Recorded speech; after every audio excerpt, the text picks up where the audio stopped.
Hey guys, what's up? We are back here with another video today, and today we are doing our Michigan 2024 football prediction. So make sure you hit that subscribe button down below. Help this video out by liking it or commenting your thoughts and opinions down below. Let me know what you think Michigan's record will be. Obviously 15-0 national champions last year. Big shout out to my Michigan friend Brian. I'm sure he's very happy, even though he's an Illini student now. We'll be rooting both ways. But Michigan, obviously undefeated last year, and big hopes for this year. But with the loss of so many people and key contributors, namely Jim Harbaugh at the head coaching position, J.J. McCarthy at the quarterback position, Blake Corum at the running back position, numerous losses on the offensive line and defensive line and in the secondary and stuff like that. We'll see. It's still going to be a good team, but we'll see where it ends out. Make sure that you hit the subscribe button. Like I said earlier, we're releasing college football days, hopefully more frequently, but we'll see where it goes with this summer. So let's go ahead and get into today's video. So first game of the year for the Wolverines is Fresno State. This is an okay Fresno State team. This is not exactly the Fresno State team that was like awesome or anything like that, like it has been in years past. This is not the same Fresno State team that was under Kalen DeBoer or stuff like that. This is a good Fresno State team, but they definitely have their issues in the Mountain West. So Michigan, they'll get a win. I could see this possibly hanging around for a half, possibly creating some trouble there. That is definitely a chance, but I think Michigan shouldn't have too many issues with their first game on NBC. Then you have one of the biggest games of the year. If you didn't have the Ohio State game, obviously, I think it would probably be the biggest game of the year. Will probably be the big noon kickoff game as well. Week 2, well, kind of week 1, I don't know. With this week 0 nonsense, it's kind of week 1, week 2, I don't know.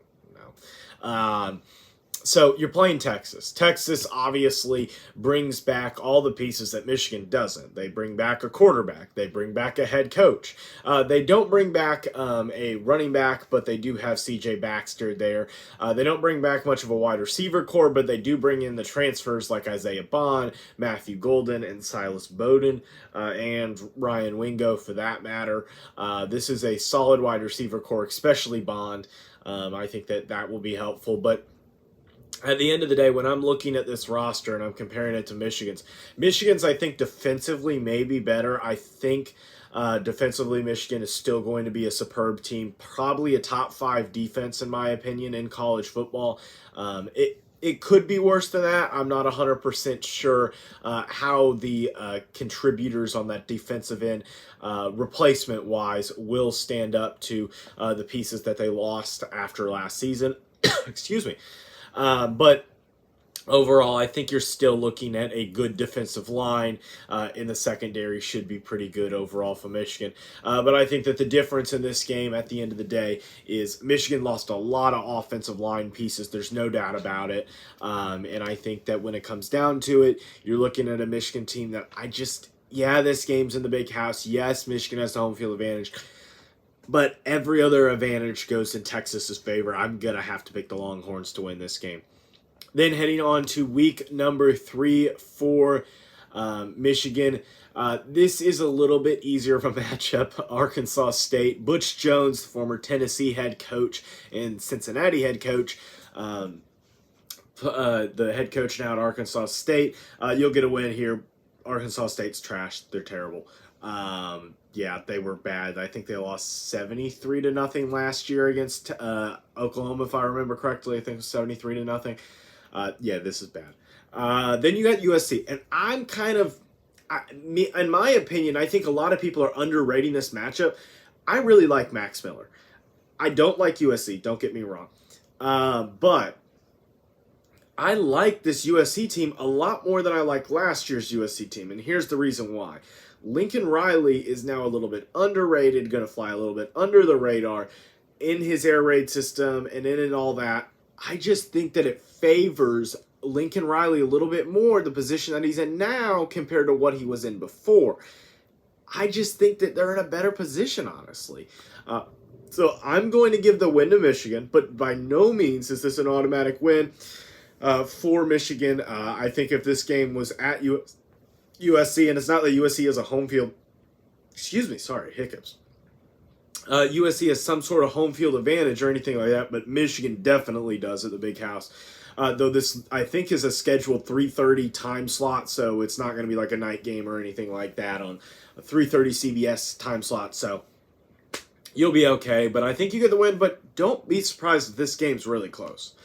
Then you got Minnesota, not really high on the Golden Gophers this year. I think PJ Fleck, his time may be dwindling at Minnesota. He's not been terrible. He's been good enough. But the heights of the 2019 season just haven't come back. And I just don't see them coming back anytime soon. Then you got a road game against Washington. And this is another game that I'm struggling to pick on. I kind of could see it going one of two ways. You got Will Rogers on one side of the quarterback experience. Defensively, I don't think the Huskies are that bad.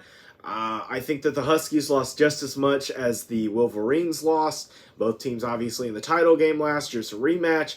It's in Seattle, but at the end of the day, I think it's going to be a win for the Huskies. For the Wolverines. My apologies.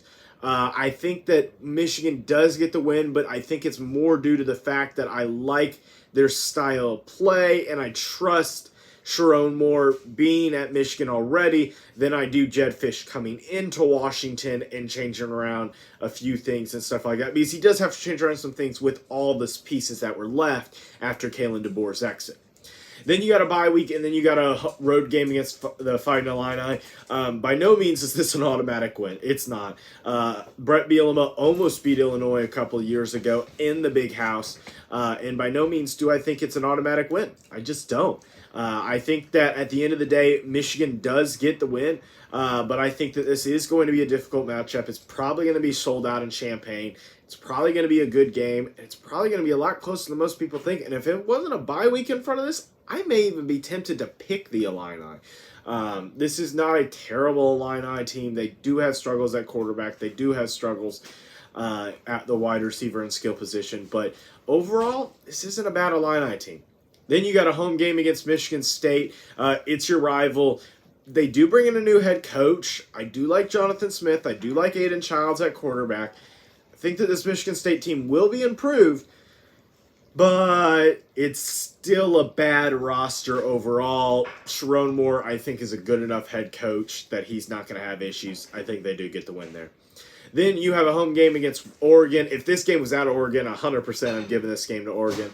But with it being in the Big House, probably going to be a primetime game. I'm going to give the win to the Ducks. Just based off quarterback experience and Dylan Gabriel. I haven't really mentioned it a ton in this video, but Alex Orji is probably going to be the starting quarterback for Michigan. And I just don't know how developed of a passer he is, honestly. I don't know if he's going to be bad or good or whatever. He's big, he's strong, he's mobile, but he's just... I haven't seen him enough passing-wise. I don't even think he attempted any passes last year for this Michigan team. Let me check. No, he did not have any pass attempts last year for Michigan.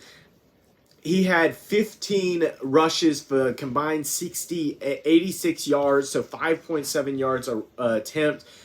It's not that he's a bad quarterback, I think, but I think is kind of the answer to that question. So I am going to give the edge to the more experienced Dylan Gabriel and the Ducks overall. Or even if you want to split hairs and say Michigan wins at Washington, or Michigan loses at Washington and beats Oregon at home, you can do whatever you want there. I'm fine with mixing those games. Then you have a road game against Kurt Citarelli and the Indiana Hoosiers. There's not much going on when it comes to Citarelli that I think is going to prove that they can win this game. I don't think that this is a terrible Indiana team, and I do think it is a good hire, and I do like some of the transfers that he's brought in. But no. I don't think that they're going to beat Michigan. It's in Bloomington. It's about all you got heading in your favor. Then you got a bye week, and then you got a home game against Northwestern. This is a surprise Northwestern team that played really well last year after all the scandal that went on in the firing of Pat Fitzgerald and everything like that. So I will give props to Northwestern and being able to be resilient through that. I will give them credit for that. I do believe Michigan gets a win here, but I offensively, Northwestern is terrible. They're just terrible. Then you got a road game against the Buckeyes, and if Jim Harbaugh's the head coach, I'd pick Michigan.